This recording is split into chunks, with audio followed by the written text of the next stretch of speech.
Question number 1 देखते हैं modern history part 2 का। निम्नलिखित कथनों पर विचार कीजिए। रॉबर्ट क्लाइव बंगाल के प्रथम गवर्नर जनरल थे। विलियम बेंटिक भारत के प्रथम गवर्नर जनरल थे। आंसर दो, केवल 2 सही है। वारेन हेस्टिंग को 1774 में बंगाल का प्रथम गवर्नर जनरल नियुक्त किया गया था। वारेन हेस्टिंग को 1833 में लॉर्ड विलियम बेंटिक को भारत का प्रथम गवर्नर जनरल बनाया गया था। लॉर्ड क्लाइव भारत का प्रथम गवर्नर नियुक्त हुआ था। भारत के प्रथम गवर्नर जनरल कौन थे? भारत के प्रथम गवर्नर जनरल पूछ रहे हैं। इसमें कोई ऑप्शन ही नहीं है। लॉर्ड कैनिंग थे लेकिन वो ऑप्शन में है नहीं। क्वेश्चन नंबर 3 देखते हैं। भारत का प्रथम गवर्नर जनरल कौन था? भारत का प्रथम गवर्नर जनरल लॉर्ड कैनिंग थे, यानी उपयुक्त में से कोई नहीं।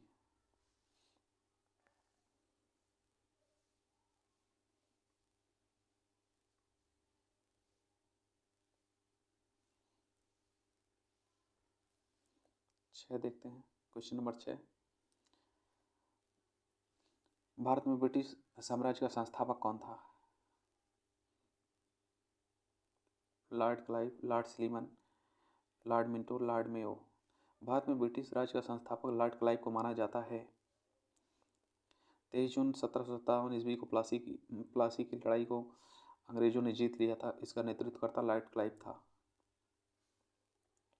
Lord Clive, C option. 7वां देखते हैं। कलकत्ता में एशियाटिक सोसाइटी की स्थापना के समय बंगाल का गवर्नर जनरल कौन था? लॉर्ड वारेन हेस्टिंग था।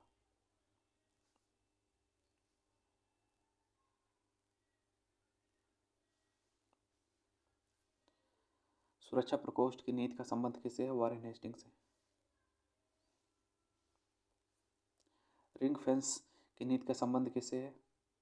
वारेन हेस्टिंग से। सुरक्षा प्रकोष्ठ या रिंग फेंस वही है। क्वेश्चन नंबर 10, निम्नलिखित में से किसने बंगाल में द्वैध शासन प्रणाली को समाप्त किया था? वारेन हेस्टिंग ने 1772 ईस्वी में।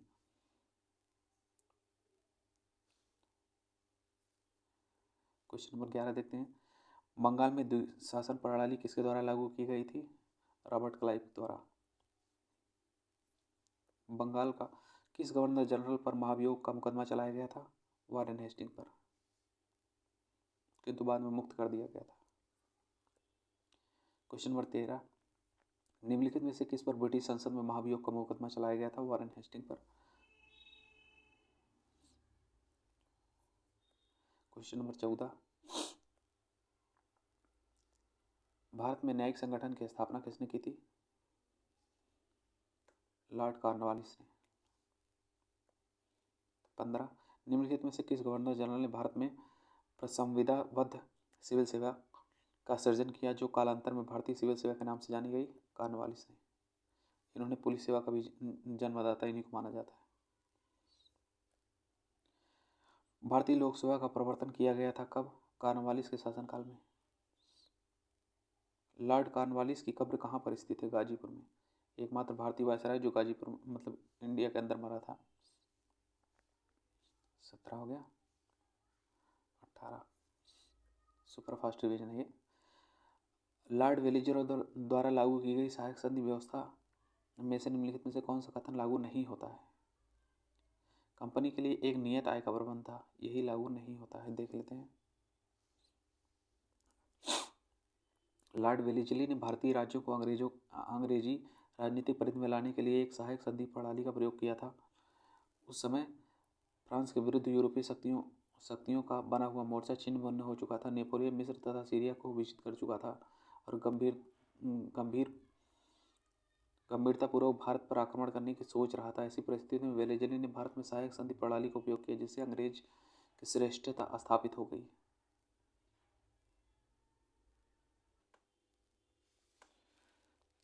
क्वेश्चन नंबर 19 देखते हैं।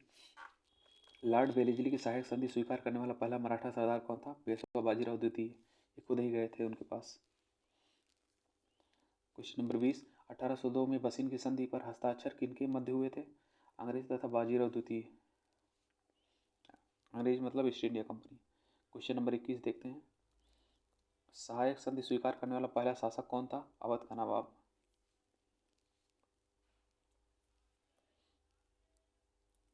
सहायक संधि को किसके काल में क्रियान्वित किया गया था? लॉर्ड वेलेस्ली के। क्वेश्चन नंबर 23 देख, निम्नलिखित में से सहायक संधि स्वीकार नहीं की थी किसने? इंदौर के होलकर राज्य ने। क्वेश्चन नंबर 24, सहायक संधि व्यवस्था को स्वीकार करने वाला प्रथम भारतीय देशी शासक कौन था? हैदराबाद का निजाम। इन्होंने सहायक संधि सबसे पहले स्वीकार कर ली थी। क्वेश्चन नंबर 25, निम्नलिखित पर विचार कीजिए जिन्होंने लॉर्ड वेलेस्ली के साथ सहायक संधि की थी और उनके द्वारा किए गए संधियों का सहायक कालाक्रम कौन सा है? सबसे पहले किसने स्वीकार किया था? जाहिर है हैदराबाद ने। हैदराबाद के बाद मैसूर ने, मैसूर के बाद अवध ने, अवध के बाद सिंधिया लोगों ने। यानी क्वेश्चन आंसर ए सही है।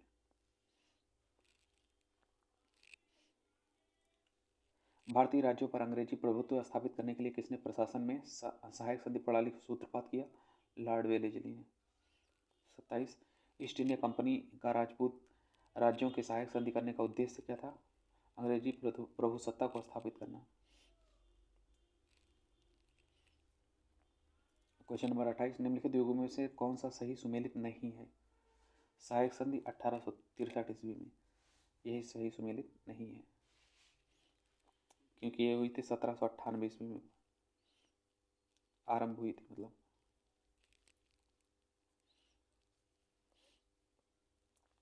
उस समय जब नेपोलियन की शक्ति के सामने यूरोप के साम्राज्य धराशायी हो रहे थे, नीचे लिखे गवर्नर जनरल में से किसने एक ने भारत में ब्रिटिश पताका फहराए रखी? लॉर्ड वेलेस्ली ने।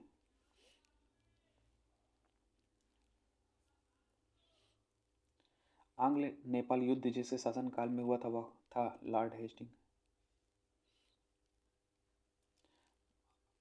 1814 से 16 लॉर्ड हेस्टिंग गवर्नर जनरल का काल था। सुगौली की संधि हुई थी, कब हुई थी? 1815 ईस्वी में।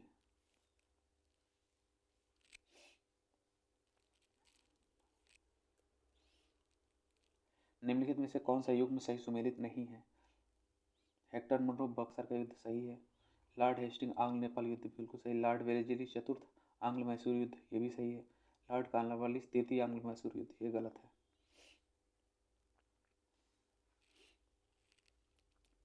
क्वेश्चन नंबर 33, तृतीय आंग्ल मराठा युद्ध संबंधित है किससे? लॉर्ड हेस्टिंग से।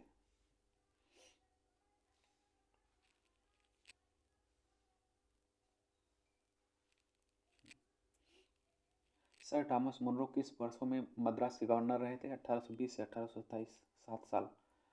क्वेश्चन नंबर 35, तथाकथित कुशासन के आधार पर किस गवर्नर जनरल ने मैसूर राज्य के प्रशासन को अंग्रेजी राज्य में मिला लिया? लॉर्ड विलियम बेंटिक ने।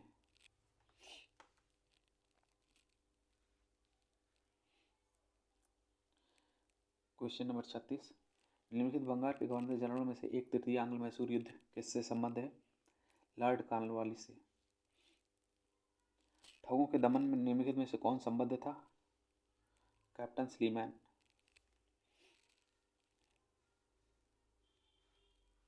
38, ठगों का उन्मूलन किसके नेतृत्व में हुआ था?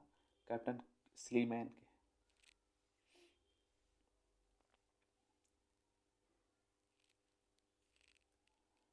सती प्रथा पर पाबंदी किसने लगाई थी? विलियम बेंटिक ने, राजा राममोहन राय के प्रयासों से। सती प्रथा को गैर कानूनी किसने घोषित किया था? विलियम बेंटिक ने।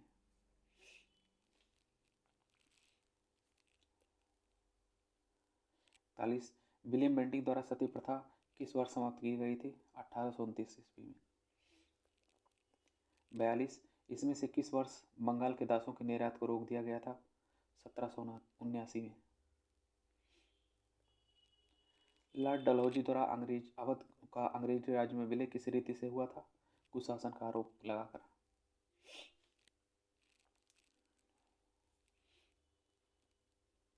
बघात रियासत का ब्रिटिश में विलय कब हुआ? 1850 में। ब्रिटिश साम्राज्य में अवध का विलय कब हुआ था? सन 1856 में।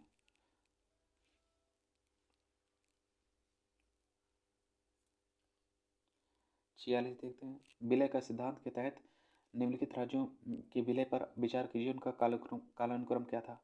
सबसे पहले कौन सतारा का विलय हुआ? दूसरे नंबर पे आया बघाट 1850, तीसरे नंबर पे आया उदयपुर, चौथे नंबर पे झांसी, यानी सी ऑप्शन सही है। 47 अधोलिखित युग्मों में से कौन सही सुमेलित है? 1856 अवध का विलय, उससे पहले बघात का हो चुका था 1850 के आसपास।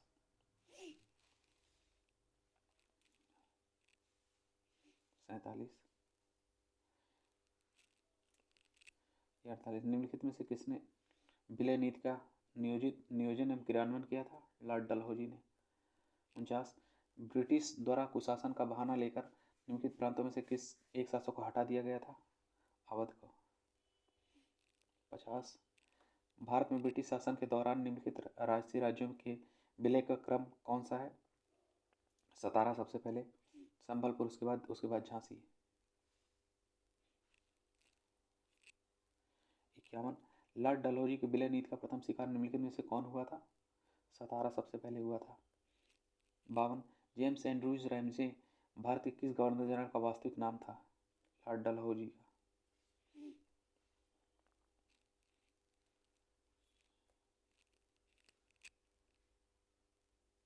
53 अंग्रेजों द्वारा सिंधु विजय संपन्न हुआ था कब? लॉर्ड एलनबरो के समय में। सिंधु पर ब्रिटिश ने कब्जा किया कब? 1843 ईस्वी में। ये ऑप्शन सही है, 1843 में। सिक्किम का भारत में विलय किसने किया था? लॉर्ड डलहौजी ने ही किया था। ऑप्शन सी सही है।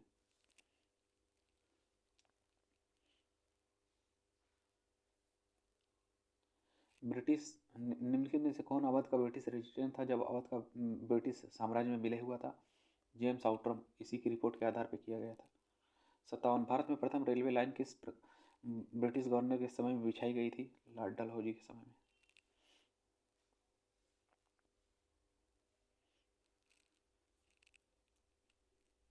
भारत में प्रथम रेल लाइन का निर्माण किन नगरों के बीच हुआ था? मुंबई और ठाणे के बीच में। भारत में पहली रेलवे लाइन कब शुरू की गई? 1853 ईस्वी में। किस कंपनी ने सर्वप्रथम भारत में रेल यात्रा की आरंभ किया था? ग्रेट इंडियन पेनिनसुलर रेलवे, ये कंपनी का नाम था। इसमें बहुत सारे शेयर होल्डर्स भी थे। ब्रिटिश भारतीय राज्य का अंतिम प्रमुख विस्तार कब हुआ? डफरिन के समय में। पब्लिक वर्क्स डिपार्टमेंट को 1845 से 1855 के दौरान स्वरूप देने वाले कौन थे? Lord Dalhousie. Option number A. Question number 63 देख लेते हैं। विधवा पुनर्विवाह अधिनियम क्रियान्वित किया गया था किसके समय में? Lord Canning. क्वेश्चन नंबर 64 देख लेते हैं।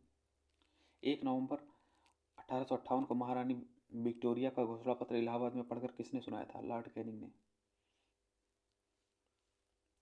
आंसर नंबर बी सही है, लॉर्ड कैनिंग। 65 निम्न में से कौन एक भारत का वायसराय था? Lord Canning. भारत का प्रथम वायसराय था लॉर्ड कैनिंग। क्वेश्चन नंबर 66 देखते हैं। 1 नवंबर 1858 को महारानी विक्टोरिया का घोषणा पत्र पढ़कर किसने सुनाया? लॉर्ड कैनिंग ने सुनाया था। लॉर्ड कैनिंग ने कहाँ पर? इलाहाबाद में।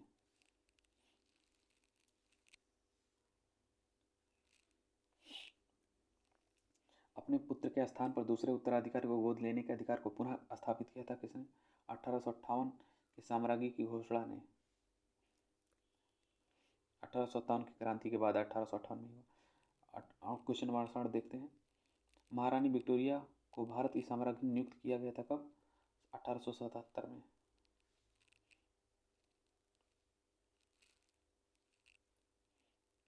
निम्नलिखित में से किस गवर्नर जनरल ने भारत में दास प्रथा को समाप्त किया था? लॉर्ड एलनबरो ने। 70 निम्न युग्मों में से कौन सा एक सही सुमेलित है? लॉर्ड कॉर्नवालिस अस्थायी बंदोबस्त, बिल्कुल सही है, ऑप्शन नंबर ए।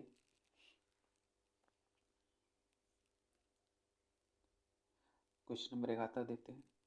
निम्नलिखित में से कौन सही सुमेलित नहीं है? लॉर्ड कॉर्नवालिस अस्थायी बंदोबस्त बिल्कुल सही है। लॉर्ड वेलेजली सहायक संधि, ये भी सही है। लॉर्ड डलहौजी व्यवगत का सिद्धांत, ये भी सही है। लॉर्ड कैनिंग उच्चतम निष्क्रियता, ये गलत है। यानी आंसर डी हमारा इस हिसाब से सही हो जाएगा। अस्थायी बंदोबस्त किसके शासनकाल में प्रारंभ किया गया था? लॉर्ड कॉर्नवालिस के। क्वेश्चन नंबर 73, निम्नलिखित में से सही सुमेलित नहीं है कौन सा? कॉर्नवालिस अस्थायी बंदोबस्त बिल्कुल। लॉर्ड वेलेजली सहायक संधि, ये भी सही है। लॉर्ड हेस्टिंग द्वितीय आंग्ल मराठा युद्ध, ये गलत है। लॉर्ड विलियम बेंटिक 1829 का 17वां रेगुलेशन, ये सही है। यानी ऑप्शन सी जो है इस हिसाब से सही हो जाएगा। गलत पूछा था, सही सुमेलित नहीं है वो पूछा था। पेशवाई को कब समाप्त किया गया था? 1818 में। क्वेश्चन नंबर बी सही हो जाएगा इसे।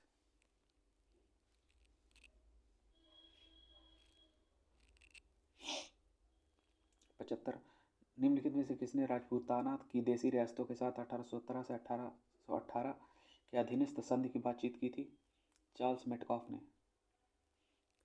76, निम्नलिखित में से कौन सा सही युग्म सुमेलित नहीं है?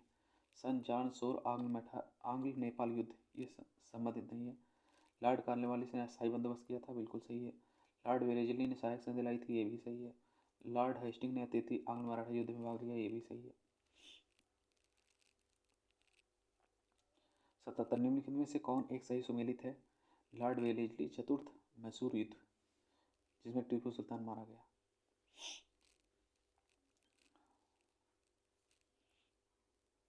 78 देख लेते हैं, निम्नलिखित में कौन सा युग्म सही सुमेलित नहीं है? लॉर्ड लीटन प्रथम आंग्ल अफगान युद्ध का प्रारंभ होना, ये गलत है। प्रथम आंग्ल अफगान युद्ध 1839 से 42 के मध्य हुआ था। इस दौरान भारत के गवर्नर जनरल लॉर्ड ऑकलैंड थे। लॉर्ड लीटन के समय द्वितीय अफगान युद्ध 1778 से 1880 के मध्य हुआ था। इस तरह विकल्प डी सही सुमेलित नहीं है, जबकि अन्य सही सुमेलित हैं। 79, निम्न में कौन चतुराईपूर्ण निष्क्रियता के साथ नीति से जुड़ा हुआ था? John Lawrence.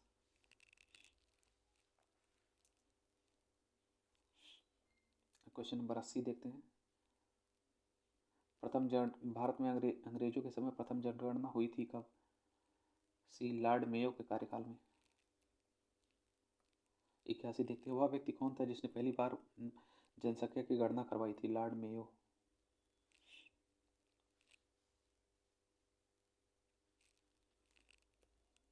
82, किस वायसराय की हत्या अंडमान निकोबार द्वीप समूह पर हुई थी जब वे भ्रमण कर रहे थे? एक अपराधी द्वारा कर दी गई थी। लॉर्ड मेयो, यही जनसंख्या गणना भी कराए थे, इन्हीं की जनसंख्या कम कर दी। क्वेश्चन नंबर 83, किस वायसराय की हत्या उसके कार्यकाल में हुई थी? लॉर्ड मेयो की। क्वेश्चन नंबर 84, अफगानिस्तान के प्रति एक जोश भरी अग्र फॉरवर्ड नीति का अनुसरण करने वाला गवर्नर जनरल कौन था? लॉर्ड लीटन था। 85, अफगानिस्तान के प्रति आक्रामक नीति किस वायसराय ने अपनाई थी? लॉर्ड लीटन ने।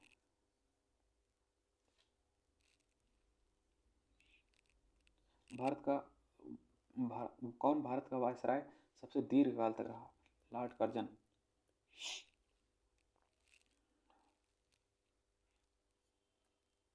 क्वेश्चन नंबर 87 देखते हैं, भारत की स्थानीय स्वायत्त संस्था 1882 में सशक्त की गई किसके द्वारा? लॉर्ड रिपन द्वारा। लॉर्ड रिपन द्वारा किया गया। भारत में स्थानीय स्वायत्त शासन किसके द्वारा प्रोत्साहित किया गया? लॉर्ड रिपन द्वारा। इल्बर्ट बिल विवाद किससे संबंधित था? यूरोप के लोगों के मामले की सुनवाई करने के लिए भारतीय न्यायाधीशों की पर लगाई गई अयोग्यता को हटाने से संबंधित था।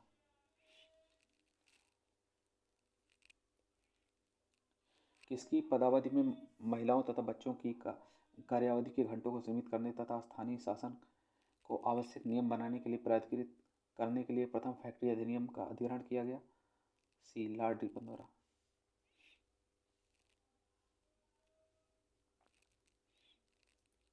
91, निम्नलिखित कथनों पर विचार कीजिए, कौन सा सही है? फैक्ट्री एक्ट 1851 औद्योगिक कामगारों की मजदूरी नियत करने और कामगारों को मजदूरी संघ बनाने देने की दृष्टि से पारित किया गया। गलत है, संघ नहीं था। Question option 2, N M Lokhande British Bharat में मजदूर आंदोलन संगठित करने के अग्रगामी थे। ये सही है। इन केवल 2 सही है।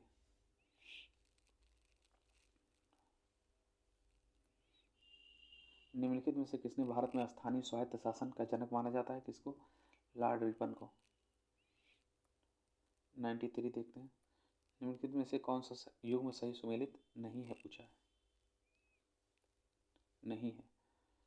स्थानीय स्वायत्त शासन लॉर्ड रिपन द्वारा शुरू किया गया था, तो ये गलत हो गया। यानी क्वेश्चन आंसर नंबर ए ही सही है।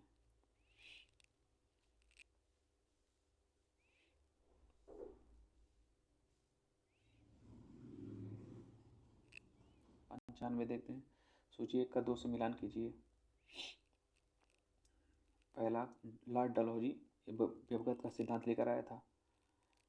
दूसरा, लॉर्ड विलियम बेंटिक सती प्रथा का विरोध किया, इसने निषेध किया, बंद करवाया। लॉर्ड रिपन के टाइम पे क्या हुआ था? लॉर्ड रिपन स्वायत्त शासन लेकर आया था। लॉर्ड कर्जन बंगाल का विभाजन करवाया था। यानी कि ये ऑप्शन सही है।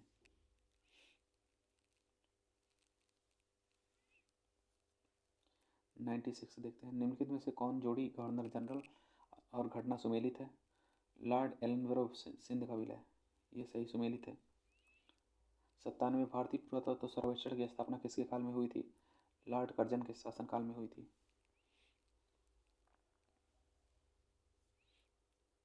क्वेश्चन नंबर 98, भारतीय पुरातत्व सर्वेक्षण की स्थापना हुई थी कब? लॉर्ड कर्जन के काल में।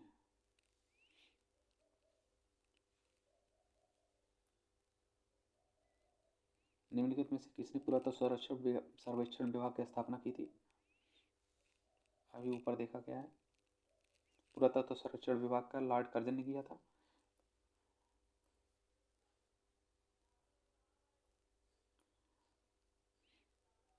लॉर्ड कर्जन ने किया था। 99 100। प्राचीन स्मारक संरक्षण एक्ट किस गवर्नर जनरल के कार्यकाल में पारित हुआ? Lord Curzon. 101, भारत में कर्जन के प्रशासन की तुलना औरंगजेब से की थी किसने? जी के गोखले ने, गोपाल कृष्ण गोखले ने की था। 102, इंपीरियल कैडेट कॉर्प्स की स्थापना किसने की थी? लॉर्ड कर्जन ने। 103, भारत में ब्रिटिश साम्राज्य के दौरान वायसरायों पर विचार कीजिए। सबसे पहले कौन है? उदाहरण के पदावधियों का सही कालन करो। सबसे पहले लॉर्ड कर्जन आया था, उसके बाद लॉर्ड हार्डिंग आया था, उसके बाद लॉर्ड चैम्सफोर्ड, फिर लॉर्ड इरविन। यानी कि 1 2 3 4 ए पार्ट सही है। 104, असैनिक प्रशासन 1905 के संदर्भ में कौन सा कथन सही है? लॉर्ड कर्जन ने प्रांतीय सीमाओं को पुनर्गठित करने का निर्णय लिया, बिल्कुल सही है। पूर्वी बंगाल और आसाम नामक एक नया प्रांत बनाया गया, ये भी सही है। यानी कि बी ऑप्शन सही है। फूट डालो और राज करो की नीति अपनाई गई थी पहले लॉर्ड कर्जन द्वारा और लॉर्ड मिंटो द्वारा बाद में, क्योंकि माले मिंटो सुधार ले आए थे और फूट डालो राज करो की नीति को एक्सटेंड कर दिया गया था। 106, मुझे विश्वास है कि कांग्रेस अपने विनाश की तरफ जा रही है और मेरी यह बड़ी इच्छा भारत में रहते होगी कि इसके शांतिपूर्ण निधन के लिए इसका सहायक बनूं। यह किसने कहा था? लॉर्ड कर्जन ने। 107, इसमें से किस गवर्नर जनरल ने सबसे पहले पृथक निर्वाचन मंडल की व्यवस्था मुसलमानों को जीतने तथा उन्हें कांग्रेस के विरुद्ध करने के लिए इस्तेमाल किया था? लॉर्ड मिंटो ने। 1909 के मार्ले मिंटो सुधार भी ले आए थे इसी। 108, निम्नलिखित में से कौन भारत का एकमात्र यहूदी वायसराय था? Lord reading.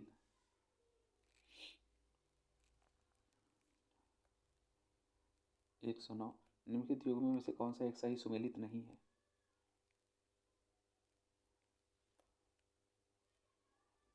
सही सुमेलित नहीं है पूछा है।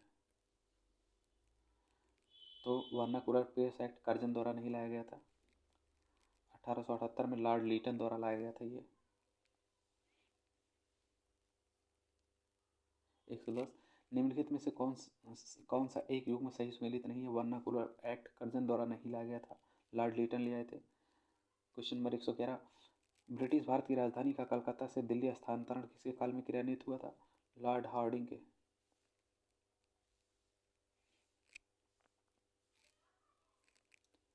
112 सही जोड़े बनाइए तथा नीचे दिए गए कूट से सही उत्तर चुनिए।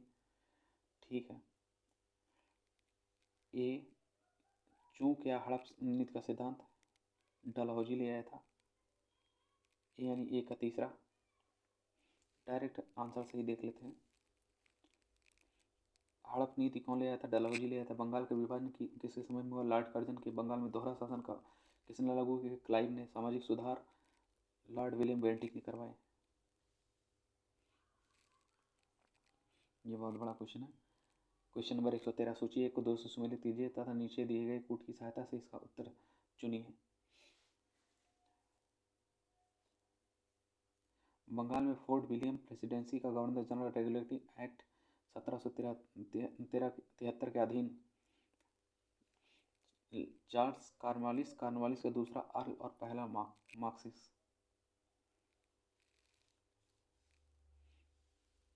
देख लेते हैं डायरेक्ट। 1833 का एक्ट डलहौजी की नियुक्ति, 1858 का एक्ट मिंटो की नियुक्ति, 1835 का एक्ट वेबल की नियुक्ति।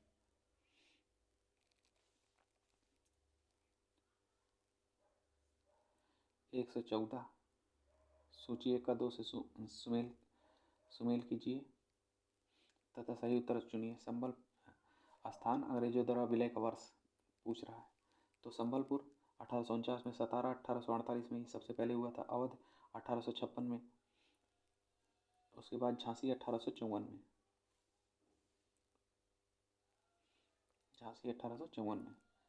क्वेश्चन नंबर 115 निम्नलिखित घटनाओं पर विचार कीजिए तथा उनको कालानुक्रम के अनुसार व्यवस्थित कीजिए। 115 डायरेक्ट देखते हैं कब किसका विलय हुआ था। पंजाब का सिक्किम का विलय 1817 में हुआ था, पंजाब का विलय 1849 में हुआ था, झांसी का विलय 1853 में हुआ था, बर्मा का विलय 1886 में हुआ था। क्वेश्चन नंबर 116 निम्नलिखित में से किस वायसराय के कार्यकाल में भारतीयों के को राय बहादुर तथा खान बहादुर उपाधियां प्रदान करना आरंभ हुआ था? इसका आंसर ई है, उपयुक्त में से कोई नहीं है, एक से अधिक। 1857 के विद्रोह के समय अंग्रेजों की सहायता करने वाले देसी शासकों जमींदारों को अपना विश्वास पात्र बनाने के लिए उन्हें उपाधियां, खियालत, भूमि अनुदान, ऋण माफी आदि सुविधाएं प्रदान की जाने लगी। इनमें हिंदुओं को दी जाने वाली प्रमुख उपाधियां राय बहादुर तथा मुस्लिमों और पारसियों को दी जाने वाली समकक्ष उपाधियां खान बहादुर थी। 1859-60 ईस्वी को इन उपाधियों के लिए दिए जाने को साक्ष्य मिलते हैं। प्रेफरेंस का प्रयोग किया जाता है किसके लिए? भारत में ब्रिटिश आयातों को दी गई विशेष रियायतों के लिए, इंपीरियल प्रेफरेंस। ब्रिटिश शासन के दौरान भारत के उद्योगों का स्वतंत्र विकास नहीं हुआ, इसका कारण क्या था? धनिक वर्ग द्वारा भू संपत्ति के निवेश को तरजीह दिया जाना इसका मेन कारण था।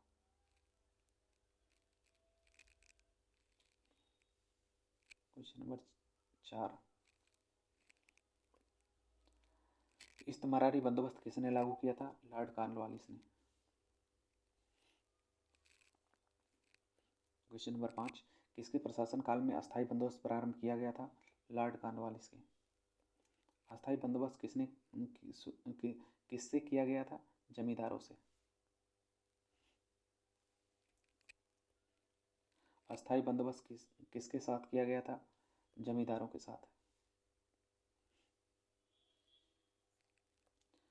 किस गवर्नर जनरल ने भारत में अस्थायी भू राजस्व स्थापित किया था? लॉर्ड कॉर्नवालिस ने। 9 देखते हैं, लॉर्ड कॉर्नवालिस का अस्थायी बंदोबस्त लागू किया गया था कब? 1793 ईस्वी में। क्वेश्चन नंबर 10 देखते हैं, 1793 में लॉर्ड कॉर्नवालिस की भू व्यवस्था प्रणाली लागू होने के बाद कानूनी विवादों की प्रवृत्ति में बढ़ोतरी देखी गई। निम्नलिखित प्रावधानों के में से किस एक को सामान्यतः इसके कारण के रूप में जोड़कर देखा जाता है? रैयत की तुलना में जमींदारों को अधिक सशक्त बनाना? नहीं। ईस्ट इंडिया कंपनी के जमींदारों को अधिपति बनाना? नहीं। न्यायिक पद्धति को अधिक कार्यकुशल बनाना, ये भी नहीं। उपयुक्त ABC में से कोई भी सही नहीं है, यानी कोई भी नहीं, उपयुक्त में से कोई भी नहीं। चिरस्थायी बंदोबस्त 1793 के अंतर्गत जमींदारों की उपेक्षा की गई तथा वे खेतिहरों को पट्टा जारी करेंगे। अनेक जमींदारों ने पट्टा जारी नहीं किया, इसका कारण क्या था? जमींदारों के ऊपर किसानों का विश्वास था। जमींदारों के ऊपर किसानों का विश्वास था, गलत। जमींदारों के ऊपर कोई सरकारी नियंत्रण नहीं था, ये सही है। 111 का बी। 12 देखते हैं। बिहार में परमानेंट सेटलमेंट लागू करने का कारण क्या था? भू राजस्व का राजस्व निर्णय करना, इसलिए परमानेंट सेटलमेंट लागू किया। रिक्त स्थानों की पूर्ति कीजिए। सन कितने में बंगाल और बिहार की भूमि पर किराएदारों अधिकारों को बंगाल किराएदारी अधिनियम द्वारा दिया गया था? 1885 में। 14 निम्नलिखित में से कौन ब्रिटिश शासन के दौरान भारत में रैयतवाड़ी बंदोबस्त प्रारंभ किए जाने से संबद्ध था? अलेक्जेंडर रीड और थॉमस मुनरो दोनों थे, यानी ऑप्शन सी सही है।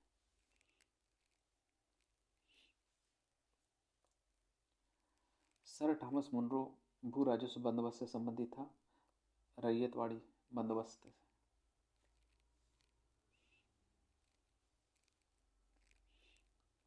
16 ब्रिटिश व्यवस्था में रैयतवाड़ी भू राजस्व संग्रह प्रचलित था, पश्चिमी भारत में और दक्षिणी भारत में। दक्षिणी भारत में भी थोड़ा था और पश्चिमी भारत में मेनली था। क्वेश्चन नंबर 17 मद्रास के रैयतवाड़ी बंदोबस्त से कौन संबंधित रहा है? मुनरो। रैयतवाड़ी प्रथम प्रारंभ की थी किसने? थॉमस मुनरो ने।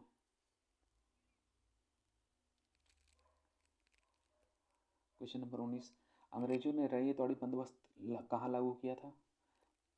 मद्रास और मुंबई प्रेसिडेंसी में। क्वेश्चन नंबर 20 अंग्रेजों ने रैयतवाड़ी व्यवस्था सर्वप्रथम प्रारंभ की थी मद्रास प्रेसिडेंसी में।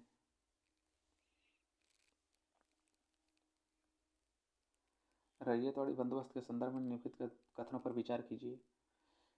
कौन सा सही है पूछा है। किसानों द्वारा लगान सीधे सरकार को दिया जाता था, बिल्कुल सही है। सरकार रैयत को पट्टे पर देती थी, ये भी सही है। कर लगाने की पूर्व भूमि का सर्वेक्षण और मूल्य निर्धारण किया जाता था, ये भी सही है। ये सारे सही है, 1 2 3। Option number C. वह प्रथा जिसके तहत किसान स्वयं भूमि का मालिक होता था को सरकार भू राजस्व भुगतान के लिए जिम्मेदार माना जाता था, कौन सी थी? रैयतवाड़ी प्रथा।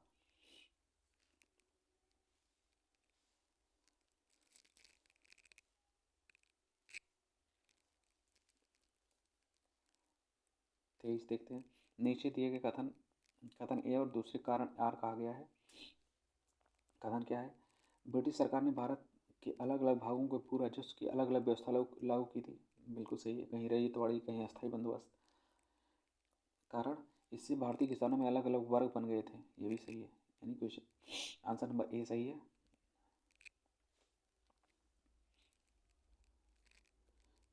क्वेश्चन नंबर 24 पंजाब भूमि हस्तांतरण अधिनियम कब पारित किया गया था? सन 1900 में। क्वेश्चन नंबर 25 असम में सर्वप्रथम चाय कंपनी की स्थापना कब हुई थी? 1839 ईस्वी में।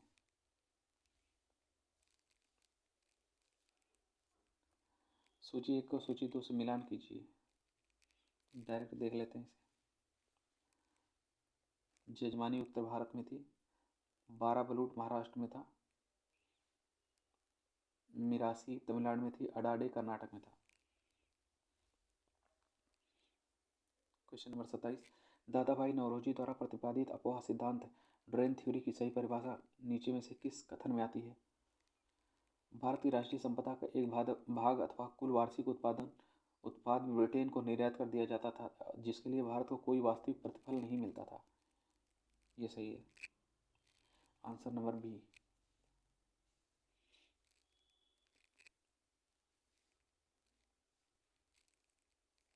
क्वेश्चन नंबर 28 है निम्नलिखित में से किसने धन निकासन के सिद्धांत का प्रतिपादन किया था? दादा भाई नौरोजी ने। 29 अंग्रेजों के शासनकाल के भारत के आर्थिक दोहन का प्रतिपादन किसने किया था? दादा भाई नौरोजी ने। Drain of wealth answer question number 30, निम्नलिखित कथनों पर विचार कीजिए तथा उनके सही कोट से चुनकर उत्तर दीजिए। ब्रिटिश काल में सामान्यतः भारत संतुलन अनुकूल था। सही, धन की निकासी का स्वरूप अप्रतिफलित था, ये भी सही है। आंसर नंबर ए सही है। क्वेश्चन नंबर 31, निम्नलिखित में से कौन भारत में उपनिवेशवाद का आर्थिक आलोचक थे? दादा भाई नौरोजी बिल्कुल थे, शिव सुब्रमण्यम ये भी थे, आरसी दत्त ये भी थे, यानी 1 2 3 तीनों सही है। Answer number D.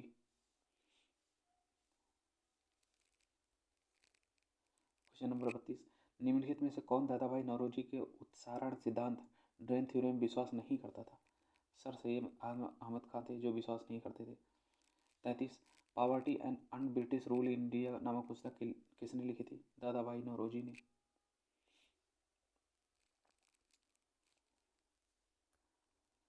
British house of Commons में चुने जाने वाले दादा भाई नौरोजी प्रथम भारतीय थे जिन्होंने इस दल के टिकट पर चुनाव लड़ा था। किस उदारवादी दल के टिकट पर ये चुनाव लड़े थे, लिबरल पार्टी। 35, ब्रिटिश शासन के समय अर्थव्यवस्था को खोखला करने इकोनॉमिक ड्रेन के बारे में पुस्तक किसने लिखी थी? दादा भाई नौरोजी ने।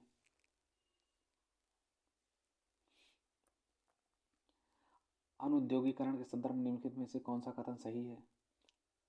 यह प्रक्रिया 1813 में प्रारंभ हुई, सही है। ईस्ट इंडिया कंपनी के व्यापारिक एकाधिकारों की समाप्ति ने इस प्रक्रिया को और तेज कर दिया, ये भी सही है, यानी सी क्वेश्चन आंसर नंबर सी सही है। 1 और 2 दोनों।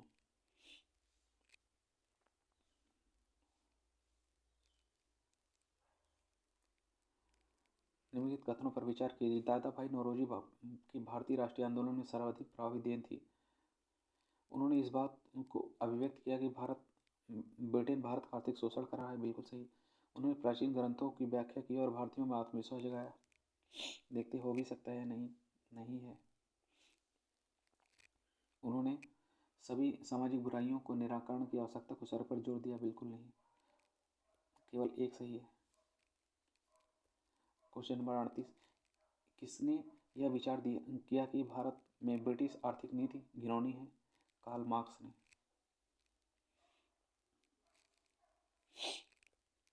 39, दक्षिण भारत में सिंचाई व्यवस्था का अग्रदूत किसे माना जाता है? सर आर्थर कॉटन को।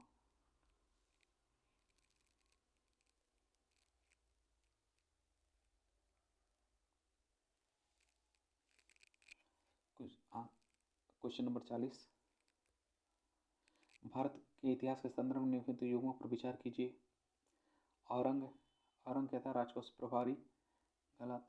बेनियान ईस्ट इंडिया कंपनी का भारतीय एजेंट था, बिल्कुल सही। मिरासदार राज्य का नामित राजस्व दाता था, ये भी सही है, यानी 2 और 3 सही है। क्वेश्चन नंबर 41, आर्थिक तौर पर 19वीं सदी के भारत पर अंग्रेजी शासन का एक परिणाम था।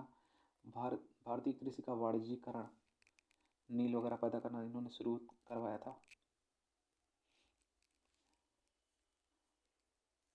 क्वेश्चन नंबर 42, निम्नलिखित कथनों में से कौन सा कथन औद्योगिक क्रांति द्वारा 19वीं शताब्दी के पूर्वार्ध में भारत पर पड़े प्रभाव की सही व्याख्या करता है?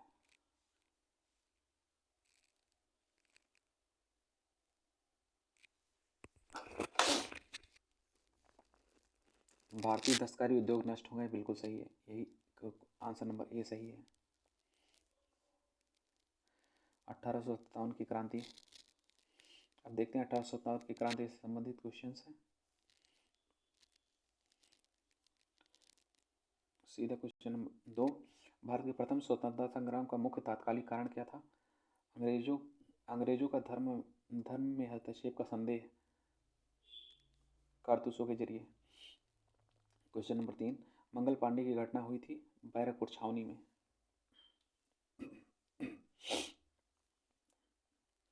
मंगल पांडे कहाँ के विप्लव से जुड़े हुए थे? बैरकपुर। विप्लव मीन्स क्रांति। क्वेश्चन नंबर 5, मंगल पांडे सिपाही थे कहाँ के? 34वीं बंगाल इन्फेंट्री के थे। 34वीं आंसर में है ही नहीं। मंगल पांडे 34वीं बंगाल इन्फेंट्री के 6वीं कंपनी के एक सैनिक थे। क्वेश्चन नंबर 6 देखते हैं। 1857 के विद्रोह के दौरान बहादुर शाह ने किसे साहब ए आलम बहादुर का खिताब दिया था? बख्त खान को।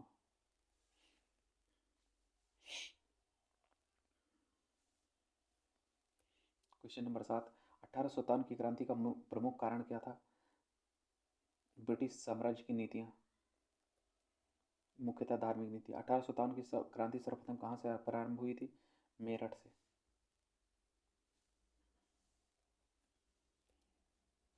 9, 1857 की क्रांति सर्वप्रथम कहाँ से प्रारंभ हुई थी?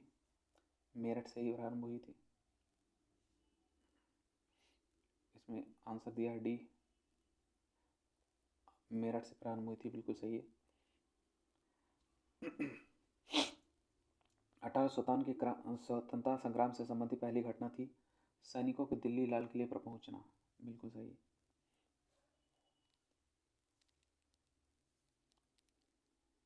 1857 के स्वाधीनता संग्राम का प्रतीक था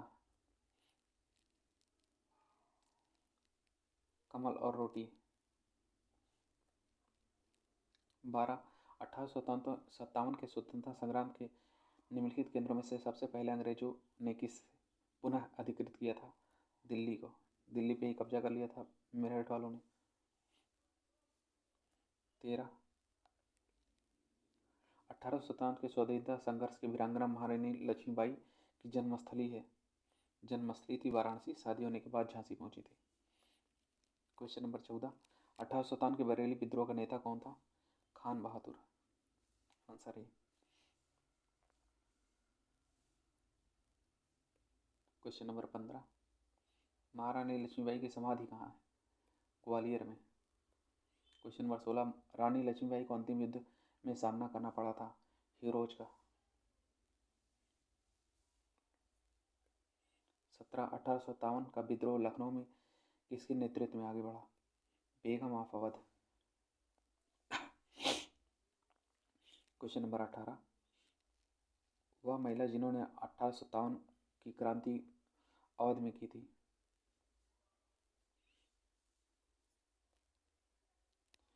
कौन थी? बेगम हजरत महल थी, जाहिर है। 19वां, लखनऊ में 1857 की स्वतंत्रता संग्राम का नेतृत्व किसने किया? हजरत महल ने किया।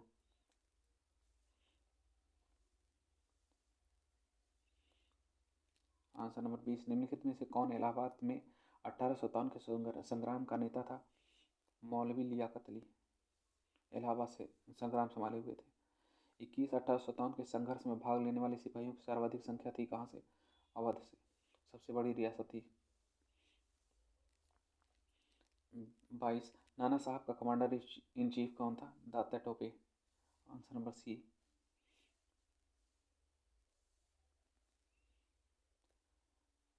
क्वेश्चन नंबर 23, अजीमुल्ला खां सरदार थे, सलाहकार थे किसके? नाना साहब के। क्वेश्चन नंबर 24, वर्ष 1857 के विद्रोह के संदर्भ में निम्नलिखित में से किसे उनके मित्रों ने धोखा दिया तथा अंग्रेजों द्वारा बंदी बनाकर मार दिया गया? दात्या टोपे को।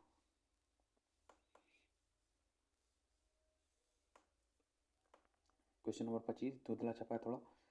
1857 के निम्नलिखित क्रांतिकारियों का किसका वास्तविक नाम रामचंद्र पांडुरंग था? दात्या टोपे का। क्वेश्चन नंबर 26, कुंवर सिंह 1857 के विद्रोह के एक प्रमुख नायक थे, वह निम्नलिखित में से किससे संबद्ध थे? बिहार से।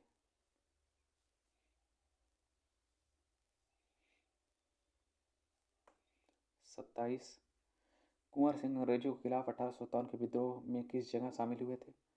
आरा से, आंसर नंबर ए, आरा से शामिल हुए थे।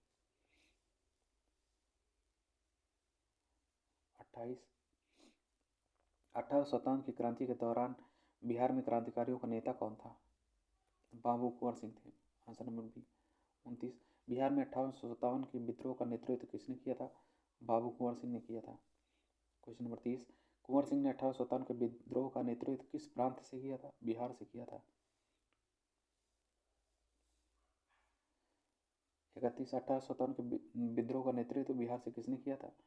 कुंवर सिंह ने किया था। वही बार बार क्वेश्चन आता है।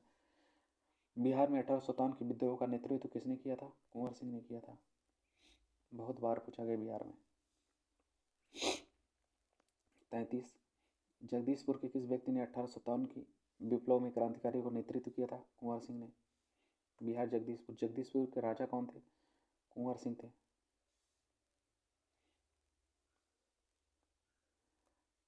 पटना 1857 के स्वतंत्रता संग्राम के नेता थे जुझार सिंह। नहीं, राजपूत कुंवर सिंह थे, जुझार सिंह नहीं।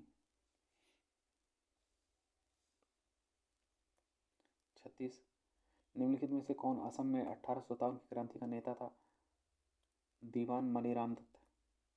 37 1857 के विद्रोह में बिहार में 15 जुलाई 1857 से 20 जनवरी 1857 तक केंद्र था जगदीशपुर, हमीरपुर, धीरपुर। जाहिर है जगदीशपुर था, यहीं से कुंवर सिंह थे, जगदीशपुर।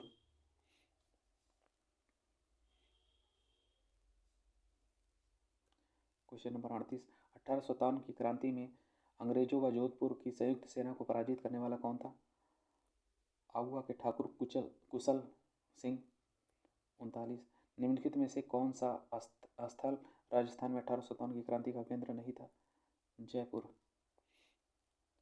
निम्नलिखित में से किसने 1857 की अंग्रेजों से संघर्ष किया? सादत खान ने किया।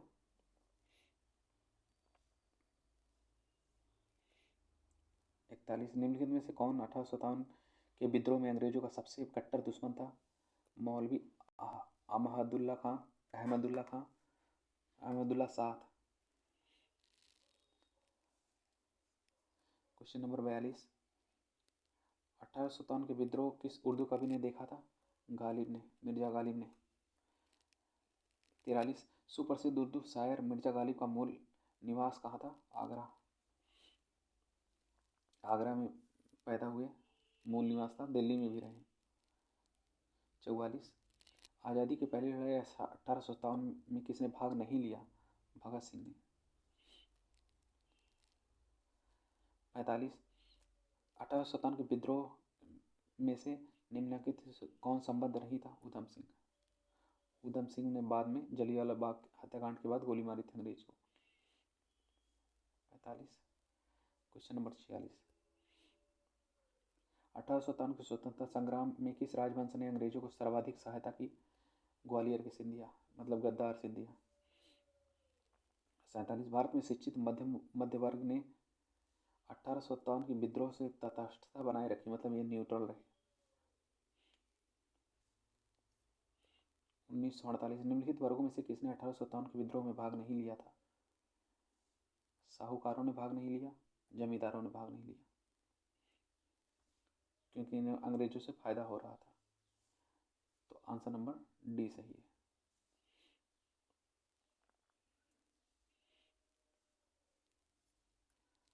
उनचास देखते हैं।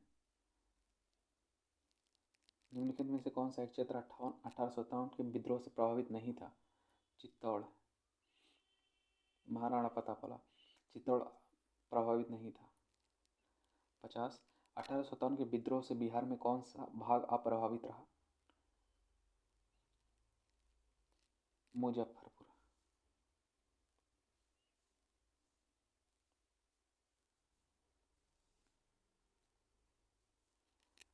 51 देखते हैं। सूची 1 1857 के विप्लव के नायक और उनके कार्यक्षेत्र सुमेलित कीजिए। सीधा देख लेते हैं कौन कहाँ से था। बख्त खां दिल्ली से थे, मौलवी अहमदुल्ला अवध से थे, कुंवर सिंह आरा से थे, नाना साहब कानपुर से थे, यानी सी ऑप्शन सही है। 52 सूची 1 का 2 से सुमेलित कीजिए तथा नीचे दिए गए कूट का प्रयोग कीजिए। कौन कहाँ से था? बेगम हजरत महल लखनऊ से थी, अवध से। ठीक। झांसी से कौन थी? रानी लक्ष्मीबाई थी। ओके। कानपुर से अजीमुल्ला खां थे। फैजाबाद से मौलवी अहमद शाह थे। 53 इनमें से किसने 1857 के विद्रोह में सक्रिय भाग लिया था? नाना साहब ने, बेगम हजरत महल ने, मौलवी अब्दुल्ला ने, बेगम जीनत महल इन्होंने नहीं लिया था, बाकी सबने लिया था तीनों, यानी एक से अधिक सही है। आंसर नंबर ई सही है, एक से अधिक। 54 सूची 1 का 2 से 7 सुमेलित कीजिए तथा अंत में दिए गए कूट से सही उत्तर चुनिए। नाना साहब कानपुर से थे, ठीक। नवाब हामिद अली दिल्ली से थे। मौलवी अहमदुल्ला महमूद अहमूद उल्लाह आसम से थे। मनीराम दीवान लखनऊ से थे। देखते हैं, एक मिनट। नाना साहब ये तो कानपुर से थे ही। नवाब हामिद अली खान दिल्ली से थे, ठीक है। मौलवी अहमूद उल्लाह ये लखनऊ से थे। मनीराम दीवान आसाम से थे। आप सही है, यानी कि answer number D. Answer number D सही है। क्वेश्चन नंबर 55, 1857 के विद्रोह के समय भारत का गवर्नर जनरल कौन था? लॉर्ड कैनिंग थे। 1856 सॉरी क्वेश्चन नंबर 56, 1857 के विद्रोह के समय भारत का गवर्नर जनरल कौन था? लॉर्ड कैनिंग ही थे। इन्हें बाद में वायसराय बना दिया गया। भारत के प्रथम वायसराय कहलाए। 57, 1857 में भारत का गवर्नर जनरल कौन था? लॉर्ड कैनिंग थे। 58, सिपाही विद्रोह के समय भारत का गवर्नर जनरल कौन था? लॉर्ड कैनिंग थे। बदल बदल कई बार पूछा गया, IAS प्री में, उत्तराखंड में, BPSC में, सब जगह। 59, 1857 के विद्रोह के समय बैरकपुर में कौन ब्रिटिश कमांडिंग ऑफिसर था? हैर से, बैरकपुर में। 60, 1857 में किसने इलाहाबाद के आपातकालीन मुख्यालय बनाया था? लॉर्ड कैनिंग ने। 61, 1857 के विद्रोह के समय भारत ब्रिटिश प्रधानमंत्री कौन था? पामर्स्टन थे। 62, निम्नलिखित में से किसका नाम 1857 के विद्रोह से नहीं जुड़ा है? Saint Leger, colonel Wellesley, lieutenant colonel, इनमें से किसी का नहीं जुड़ा है। उपयुक्त में से सभी। क्वेश्चन नंबर 63, 1857 का विद्रोह मुख्यतः किस कारण से असफल रहा? किसी सामान्य योजना का अभाव था और केंद्रीय संगठन की कमी थी, इसलिए ये असफल रहा। क्वेश्चन नंबर 64, 1857 का प्रथम स्वतंत्रता संग्राम असफल हुआ क्योंकि? भारतीय सिपाहियों में उद्देश्य की एकता की कमी थी। प्राय भारतीय राजाओं ने ब्रिटिशों का साथ दिया। ब्रिटिश सिपाही कहीं अधिक अच्छे और संगठित थे। उपयुक्त सभी सही है।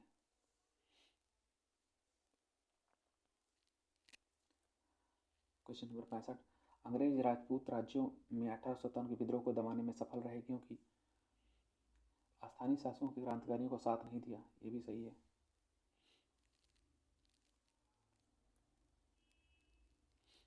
क्वेश्चन नंबर 66, निम्नलिखित में से किन ब्रिटिश अधिकारियों ने लखनऊ में अपना जीवन खोया था? जनरल जॉन निक्सन, इन्होंने, जनरल नील ने, हाँ ये मारे गए थे। जनरल मेजर हैवलॉक मारे गए,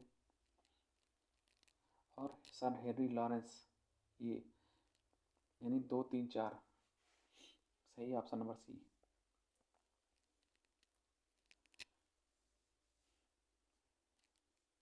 सर विचार कीजिए 1857 के प्रथम स्वतंत्रता संग्राम ब्रिटिश सरकार से स्वतंत्रता प्राप्त करने में असफल रहा। बिल्कुल। कारण बहादुर शाह जफर के नेतृत्व को जन सहयोग नहीं मिला तथा अधिकांश महत्वपूर्ण रियासतों के शासकों ने उनका साथ नहीं दिया, ये भी सही है। आंसर नंबर ये सही है।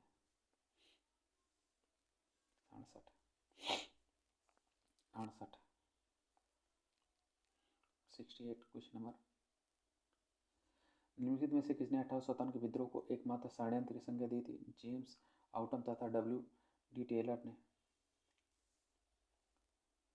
क्वेश्चन नंबर 69, आधुनिक इतिहासकार जिसने 1857 के विद्रोह को स्वतंत्रता की पहली लड़ाई कहा था कौन था? Doctor BD Savarkar. Question number 70, question number 70, 1857 के संग्राम को प्रथम स्वतंत्रता संग्राम नाम किसने दिया था? BD सावरकर ने। आंसर नंबर सी। 71, भारतीय स्वाधीनता आंदोलन का सरकारी इतिहासकार कौन था? SN सेन थे।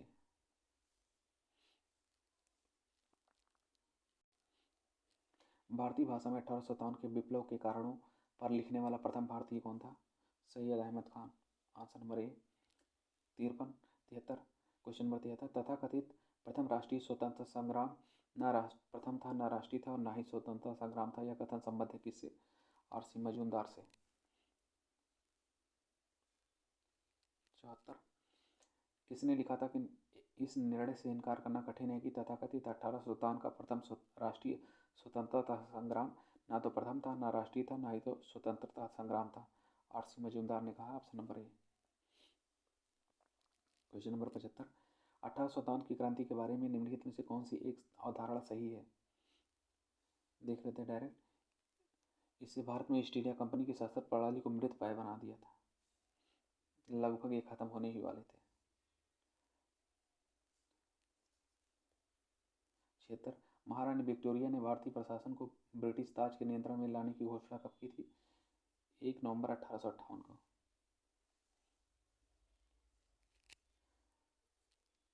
क्वेश्चन नंबर 77, साम्राज्ञी विक्टोरिया ने 1858 की घोषणा में भारतीयों को बहुत सी चीजें दिए जाने का आश्वासन दिया था। इन आश्वासनों में से कौन सा ब्रिटिश शासन ने पूरा किया था? रियायतों को हड़पने की नीति समाप्त कर दी गई, ये पूरा किया गया था। ऑप्शन नंबर ए सही है।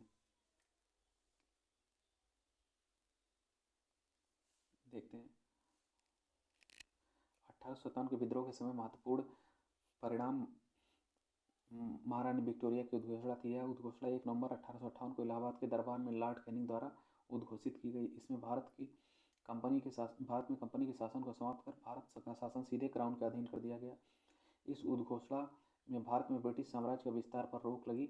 लोगों के धार्मिक मामलों में हस्तक्षेप न करना अपनाया। ब्रिटिश शासन ने एक समान कानूनी सुरक्षा सबको उपलब्ध कराना शामिल थे। भारतीय रजवाड़ों के प्रति विलय की नीति का परित्याग कर दिया गया और सरकार ने राजाओं को गोद लेने की अनुमति प्रदान की तथा अन्य आश्वासन ब्रिटिश शासन द्वारा पूरे नहीं किए जा सके।